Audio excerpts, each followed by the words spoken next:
Hai, Assalamualaikum. Semangat pagi, selamat pagi. Jumpa lagi dengan ilmu pengetahuan alam fisika.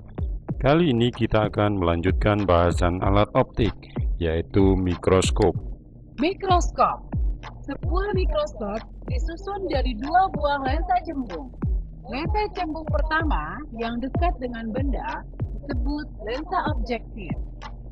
Pada lensa cembung kedua yang dekat dengan mata pengamat disebut lensa okuler.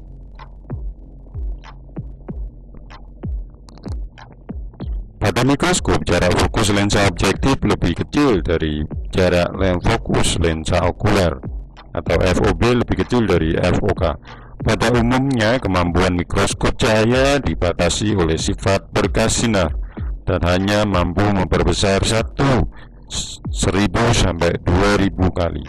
Sedangkan mikroskop elektron yang memanfaatkan pancaran elektron sebagai pengganti berkas, sinar lampu mampu memperbesar jauh lebih tinggi sehingga mampu melihat virus AIDS dengan jelas.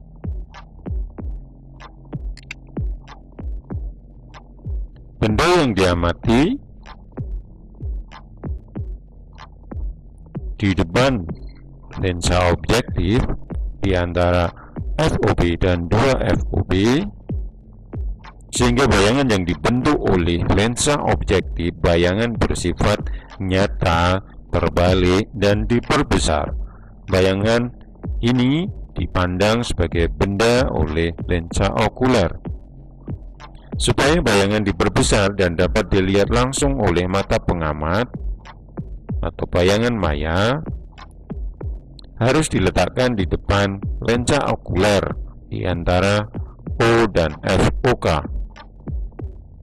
Dengan demikian, lensa okuler berfungsi seperti loop dan dihasilkan bayangan akhir I2 yang terletak di depan lensa dan sifatnya maya, diperbesar dan terbalik terhadap arah benda semula. Karena benda yang diletakkan di bawah mikroskop adalah benda-benda yang sangat kecil seperti virus, bakteri, maka bayangan akhir terbalik tidak menjadi persoalan. Kita lanjutkan ke teropong. Teropong atau teleskop adalah alat optik yang digunakan untuk melihat benda-benda yang sangat jauh agar tampak lebih dekat dan jelas. Ada dua jenis utama teropong, yaitu teropong bias dan teropong pantul.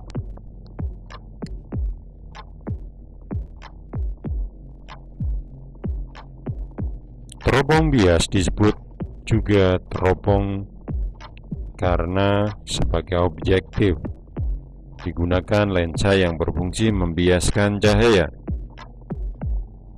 Yang termasuk teropong bias adalah teropong bintang, teropong bumi, dan teropong panggung.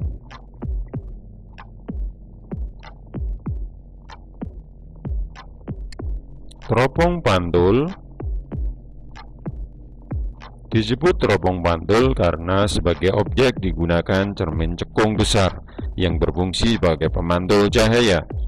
Teropong pantul astronomi terdiri atas satu cermin cekung besar, satu cermin datar kecil yang diletakkan sedikit di depan titik fokus cermin cekung F, dan satu lensa cembung untuk mengamati benda.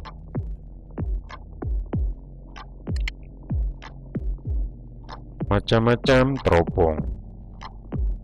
Yang pertama, teropong bintang. Teropong bintang digunakan oleh para astronom untuk mengamati bintang-bintang di langit. Teropong ini tersusun dari sebuah lensa cembung sebagai lensa objektif yang sudah memiliki jarak fokus panjang dan sebuah lensa cembung sebagai lensa okuler yang memiliki jarak fokus pendek.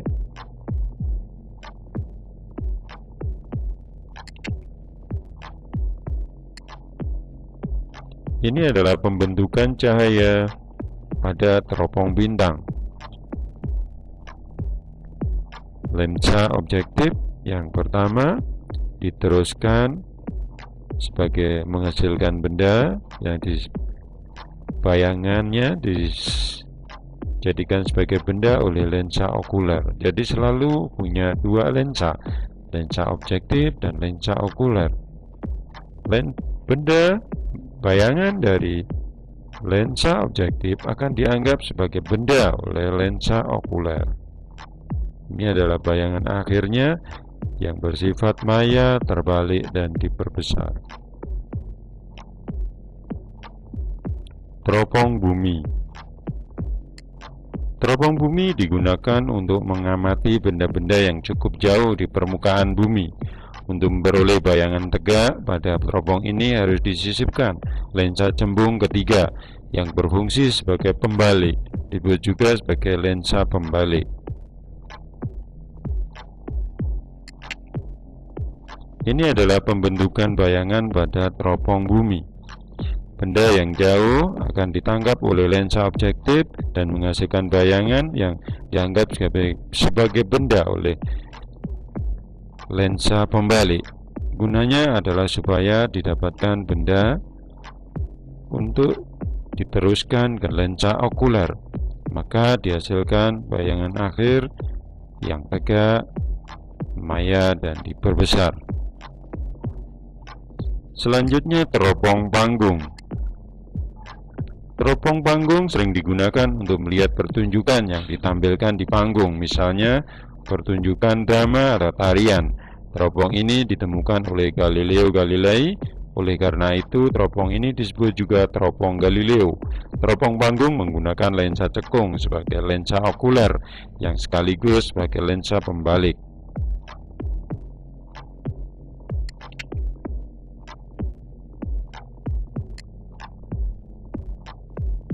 Jalannya pembentukan bayangan pada teropong panggung, bayangan akhir terbentuk pada jarak tak terhingga. Lensa objektif dan ada lensa okuler. Demikian penjelasan mengenai mikroskop dan teropong. Terima kasih atas perhatiannya, semoga bermanfaat. Saya akhiri.